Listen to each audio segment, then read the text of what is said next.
This is a follow-up to our previous video on the Hubad system, which is from the Filipino martial arts.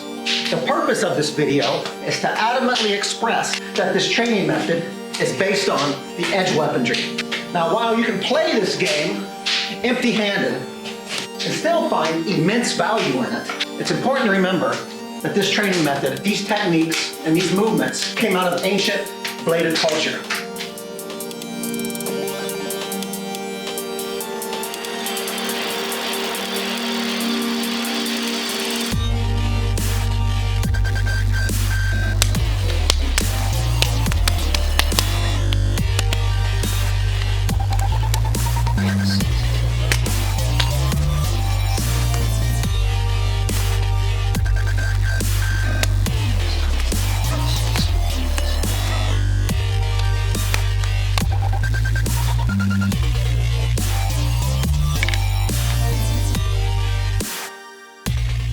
Brief review of the basics of the Hubad system. You have the angle 1 for 1, and then you have the angle 2 for 2, which is the backhand, back to angle 1. The third basic is the straight punch. Fourth basic is the elbow, back out, and then you have the uppercut. Back to angle 1, and again.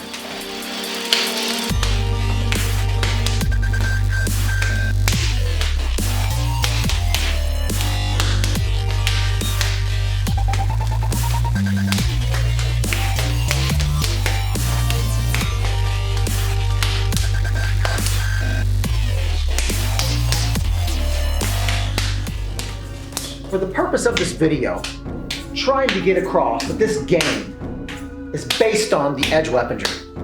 So you see on the angle 1 for 1, you have to have a trap. Just pause it on the trap somewhere and pause. You see the trap? If he doesn't have the trap and he gives you angle 1, that's going to be in the body. So you have to trap around the edge weaponry. And all of the angles have a version of a trap at some point. And play the game. That's the angle 1. The angle 2, you just kind of tap it. Like that. You still have a reference point. Back to angle 1, and then the angle 8, which is the center line. And pause the game on the trap somewhere, and pause. You see, see here? You gotta have the trap. Now, this just limits his response. For the simplicity to return to angle 8, you just gotta tap it to the high line. That's it. And that's how you can play the game back. Now just freestyle those 3 angles. Angle 1, angle 2, angle 8 at will. Okay. There.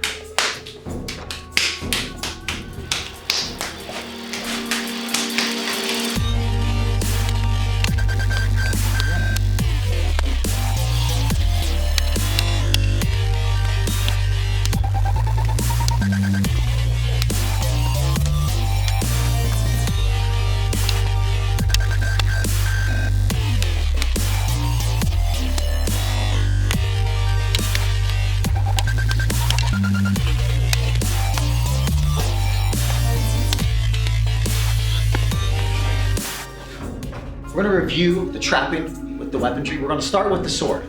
Now, in the basic Hubad game, we're already trapping here. See, there's a trap on just one limb there, and that limits what he can do. And you trap in the Filipino arts because double kill is bad. I mean, if I don't trap here, he gets to cut. All right? And every angle, that's a possibility. So in this game, you trap at least one limb at all times, if you can. Go ahead and start the game up a little bit here. But a good trap in the Filipino art is you get both hands. You see, even though it's a moment in time, all right? But you trap back. Yeah, your choice. That's it. That's the first trap. The second trap, what we do, we just reach across and you get both hands like that. See, you can hit with the butt of the weapon and you can slash and finish like that. And you do the same. Inside trap. All right, and there's different ways to finish this. The third trap we like to show is what's called a fold. See when he blocks here? He has that linear force. What I do is I redirect it over like that, and you can score. Now you do the same, if you can. When he's ready, there it is, and finish. Yeah. Now, if we disarm the weaponry, what I want to show you is that those, draw the knife, we still do those exact same traps, really the same way, with the smaller edge weaponry. See when he blocks here? This first one, we pull an uppercut. And we nicknamed that the slot machine. And he does that. Got it. The second trap is your inside trap. See, you get both hands? Even though he still may be able to slip low, but I can ride. That's it. Now he does the same. The third trap is the fold. When he blocks, I redirect it over and finish there, and then he does the same, like that. That's it. And we go back to game. Now, if we disarm here, and he disarms, we're empty-handed, all right? And look how the traps are identical. So when I go here to the empty-handed, see how it's the same. Or if I inside slap, like that, and he inside slaps, or I fold it, like that. He does that. That's it.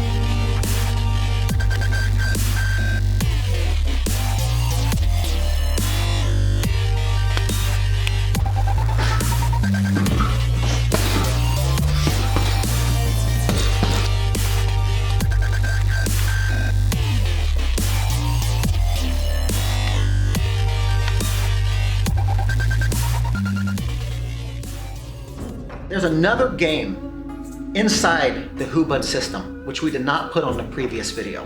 You have a wrist game, you have an elbow game, and you also have a net game.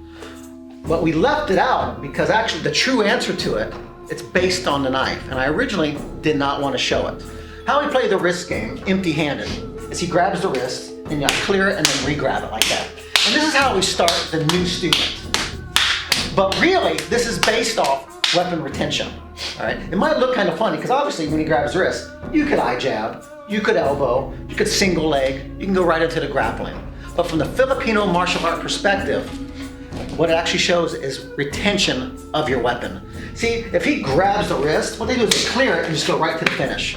And if he grabs it with the other hand, it'll finish right here. You see like that?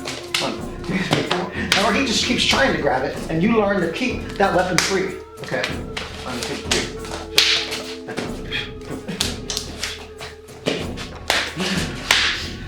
The second game, from the wrist, they slide up to the elbow. And how they play it in the early days is you underwipe it like that, or you overwipe it like that, all right? And of course, if you can switch sides, like that. But what is usually hidden from the early student is this method is also based on the knife. You see here, that teaches you I can cut here, or you can cut like that. And vice versa, I can learn to just monitor him right here. See like that? So he obviously needs to get that off, if he can. It's actually very difficult. And that's the importance of getting that off here and then going to a different position here. Under, over, 2.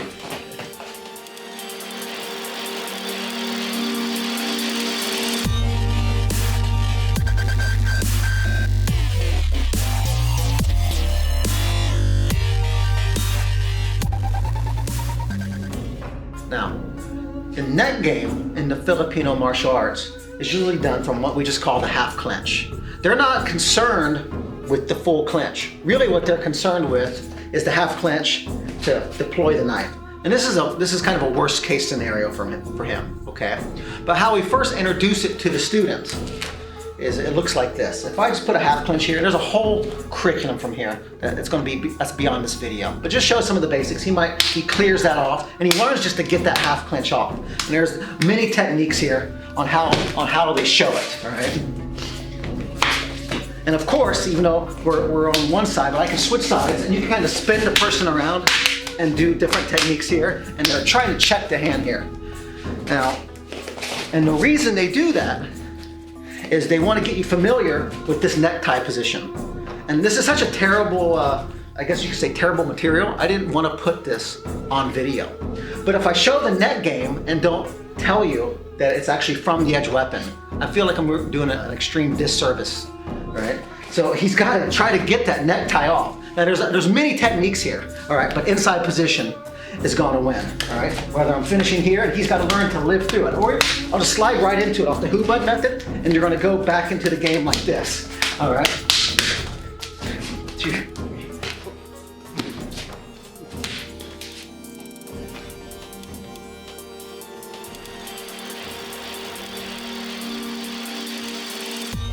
The Hubad method does something really ingenious. It takes a serious subject, like close quarter edge weapon fighting, and turns it into a game. It's a bladed game. Acquiring proficiency in the Hubad Method will greatly assist you with instant adaptation and improvisation later on, when you need it.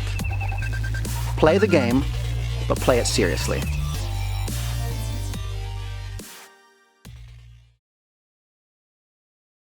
All right, but first we have